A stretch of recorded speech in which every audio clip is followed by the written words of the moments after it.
Number 49, The Deer Hunter. One of the most emotionally shattering films ever made.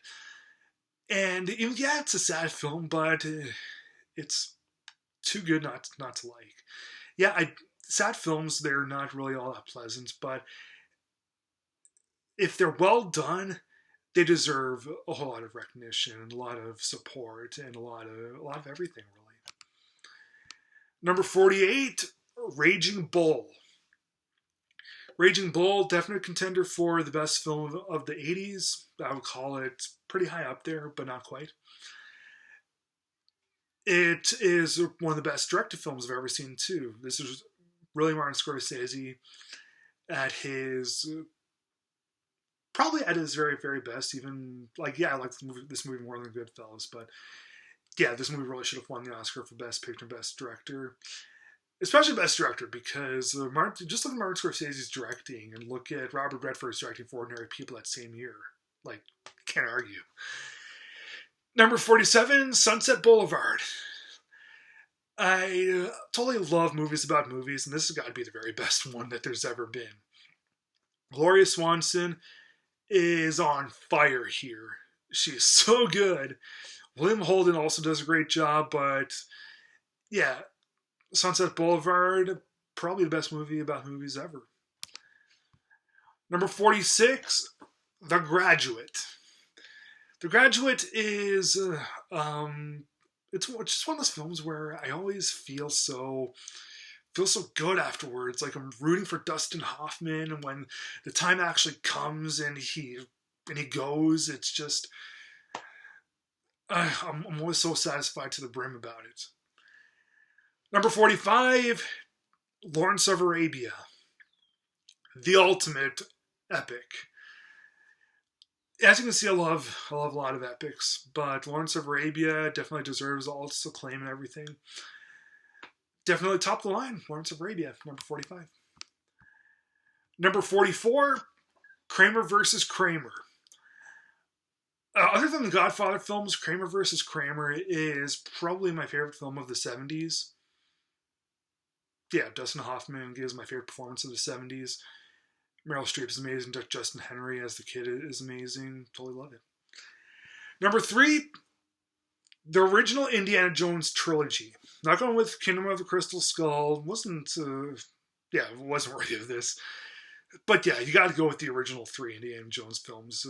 Kingdom of the Crystal Skull is the one that got away, the one that nobody really cares about. Indiana Jones and the first 3, we'll go with that one first. Number 42, Titanic from 1997. That's why I hate when people bash this. They're trying to seem all historically expert, try to seem like historical experts.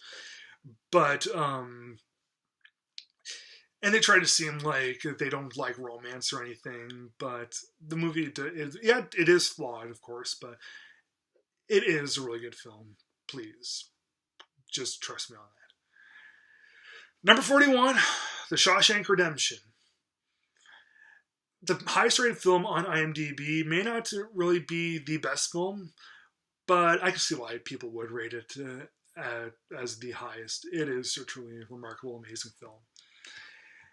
Number 40 is Apocalypse Now. Apocalypse Now, definitely a contender for the best film of the 70s. It's Francis Ford Coppola. You may know the story about how it really ruined Francis Ford Coppola's life. But it's his best directing. It's his best directed film. It's a lot harder than the Godfather movies were. And because of that, I think that it really achieves something, because if it's better than the Godfather films, and it's directed by the guy that did the Godfather, and it is a big achievement, then, why not? Number 39 is The Departed. Now, The Departed isn't necessarily my favorite Martin Scorsese flick. As I said at the very beginning of this video, there's a whole lot of gives and takes with this. But yeah, the way that it stands right now, The Departed is the highest rated Martin Scorsese film on this list. And one reason why I love this film so much is because of the general storyline to it. Totally amazing. Love it. Number 38, Life is Beautiful from Roberto Benigni. I remember there was a time when I thought that there wasn't going to be a better foreign language film I'd ever seen than Life is Beautiful. Might have been wrong, but it is one of the very best. Like, it's really high up there. As you can see, number 38 out of how many? Number 37, On the Waterfront, the film that really revolutionized acting. Marlon Brando's character, Terry Malloy, is one of the best heroes out there. Totally love this film. Number 36, Almost Famous. Probably the most feel-good film of the 2000s. And probably the best rock and roll film ever made. Almost Famous. What else can I say? Amazing film. Number 35 is Charlie Chaplin's City Lights. Now, I do love Charlie Chaplin, but this isn't quite my favorite silence film. You're going to see one more silence film on this list. It's not Charlie Chaplin, but I do agree when people say that City Lights is his best film. So yeah, there you have it. Number 34, Fargo. Film that always gets to me. As Gene Siskel said, it's like a mini film festival all its own. Totally love it. Number 33, Dr. Strangelove, or How I Learned to Stop Worrying and Love the Bomb. Although I wasn't around during the age of the Cold War, this movie still, I think, is a wonderful satirical black comedy with great performances by Peter Sellers and George C. Scott and Sterling Hayden. Yeah, I totally love this. Number 32, Duck Soup. My favorite film with Marx Brothers. As soon as I saw this, I was like, okay, oh my god, it's genius. It's just genius. Love it. Number 31 is Way Out West. Another comedy pair that my grandfather knew really well and wrote their biographies. This is also probably the earliest film that I actually remember watching. Of course, I've watched films my whole life, but the one that I have probably the clearest memory on would probably have to be Way Out West. So yeah, it's also just remarkably funny. So Way Out West, number 31. Number 30, Dances with Wolves.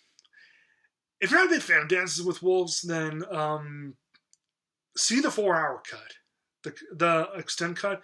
It runs almost 4 hours in length. That's the only version I've ever been able to see. And yeah, see that one because it'll probably suck you in more. Yeah, Dances with Wolves, I absolutely adore. Number 29, JFK. It's not a coincidence. It is a little bit of a coincidence that I have two Kevin Costner epics from back-to-back years and back-to-back spots on this list. But JFK is totally different from Dances with Wolves. One is a stirring epic. The other one is an epic with lots of cuts and it's a really fast pace. And yeah, JFK is a film that I simply thought was a tiny bit better. Number 28, The Ten Commandments. Probably one of the better epics from around that time period. As you can see, I like it more than Lawrence of Arabia. But, by just a tiny bit. Even though they're spaced kind of far apart on this list, that's very minuscule. Number 27, the first two, this is going to be probably the biggest shock on this list. The first two Godfather films.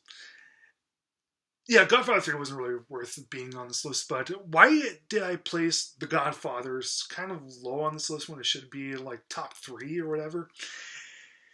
Simple. Only reason that films that are higher up on this list just hit me harder. I'm not denying any sort of achievement or any sort of greatness that the movie has. It's just that the other films simply just hit me harder. And I do know all the great things that The Godfather has. It's just that I simply think that there's a few movies out there made that are better. And one film is my number 26 spot, The Rules of the Game from 1939. A little bit complicated to follow in because there's so many characters, but you can see how they all tangle and mesh together. It's just totally amazing. It's like that movie from 1932, Trouble in Paradise, but on steroids. Number 25, Brian De Palma's Blowout. Yeah, I've seen Blowout maybe 6 or 7 times throughout my life, and that's 6 or 7 times that I watched the film for the very first time. It always feels like the first time whenever I watch Blowout. It's that good of a film. Number 24, the original Star Wars trilogy, New Hope, Empire Strikes Back, and Return of the Jedi. Yeah, there's real no need to worry about the prequel trilogy or the sequel trilogy or anything in the Skywalker saga. Just worry about the ones from 1977 to 1983, and you'll be okay. Number 23, Memento. Highly innovative. Well, the whole backwards thing had been done before, but never this good. And it's... I'm at loss for words for it because it's such a great film. Number 22 is a pretty recent film, surprisingly. It's Parasite. Parasite is a true innovator. I know I just said that about Memento, but this one really is. Okay, it shuffles around with all these different genres and winds up just blowing the viewer away. I don't get how people cannot call this film the best film of 2019 and one of the best films in the entire decade. I just can't. Number 21, Double Indemnity. One of the best film noirs ever. Absolutely adore it. Number 20, Touch of Evil. Orson Welles, another one of the best film noirs ever, and probably the best opening scene in the film history. Number 19, The Third Man, also with Orson Welles, also one of the best films noir ever. Number 18, Tokyo Story. A great family film. A great film that it may be slow, but it definitely has an everlasting impact on you. Number 17 is a film that you might not all agree with, but it's a personal triumph for me. A movie that I personally champion all the time. It's Room from 2015. Probably the best experience I've ever had with a film. Why isn't it higher up? Well, just isn't. Number 16, It's a Wonderful Life. Truly life-changing, life-affirming film that is always best seen around Christmas time because it's a Christmas movie, of course. But even if you don't, even if you watch it like August or something, it'll still hold up well.